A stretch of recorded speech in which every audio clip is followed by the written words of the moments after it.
हरियाणा के उचाना से बीजेपी उम्मीदवार देवेंद्र अत्री का चुनाव प्रचार अभियान जारी है। देवेंद्र अत्री दावा कर रहे हैं कि इस बार उचाना सीट पर कमल खिलेगा। उन्होंने कहा कि जनता ने मन बना लिया है कि तीसरी बार बीजेपी की सरकार हरियाणा में बनेगी।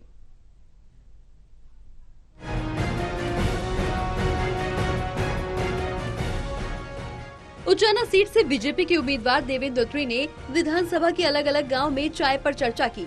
ये तस्वीर इस कार्यक्रम की है, जहां पर देवेंद्र अत्री ने ग्रामीणों के साथ चुनाव को लेकर चाय पर चर्चा की। देवेंद्र अत्री ने बताया कि चुनाव को लेकर अलग अलग कार्यक्रम लगातार किए जा रहे हैं। उसी के तहत अब चाय पर चर्चा के कार्यक्रम की शुरुआत की गई है, जिसके तहत उचाना विधानसभा के सभी गाँव में जाकर वो लोगों के साथ यहाँ की समस्याओं को लेकर चर्चा कर रहे हैं। साथ ही साथ ये भी बता रहे हैं कि चुनाव जीतने के बाद वो कौन कौन से विकास कार्य कराएंगे। देखिए, जनता सब जानती है। पीछे उसका कांग्रेस का जो वो था, वो झूठा जो था प्रचार, भाई पैसे मिलेंगे आपको टका टक वो सब समझ चुके हैं। जनता जानती है, सब लोग लुभावने झूठे वादे हैं। हमेशा उन्होंने बरगलाया लोगों को, लोग समझ चुके हैं और हम लोग यहाँ से जनता के आशीर्वाद से कमल का फूल खिलाएंगे। इस मौके पर देवेंद्र अत्री ने कांग्रेस पर भी जमकर निशाना साधा। उन्होंने कहा कि कांग्रेस के समय में भ्रष्टाचार चरम पर था। उन्होंने कांग्रेस की तरफ से जारी हुए मैनिफेस्टो पर भी तंज कसा। देवेंद्र अत्री ने कहा कि ये मैनिफेस्टो सिर्फ एक झूठ का पुलिंदा है।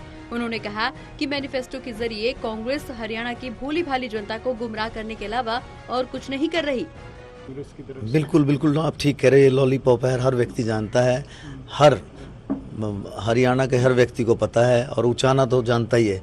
मेरा परिवार, उचाना परिवार सब जानता है कि लोग लुभावने वाले झूठे फरेब भी लोग हैं और इनसे अब की बार यहाँ से लोग इनको सबक सिखाएंगे और हम लोग यहाँ से कमल का फूल खिलाएंगे। देवेंद्र अत्री ने कहा कि कांग्रेस के उम्मीदवार जनता को गुमराह करने का काम कर रहे हैं, लेकिन अब जनता बहुत समझदार हो चुकी है। वो अच्छी तरह से जानती है कि उनका विकास आखिर किसके साथ जाने में है।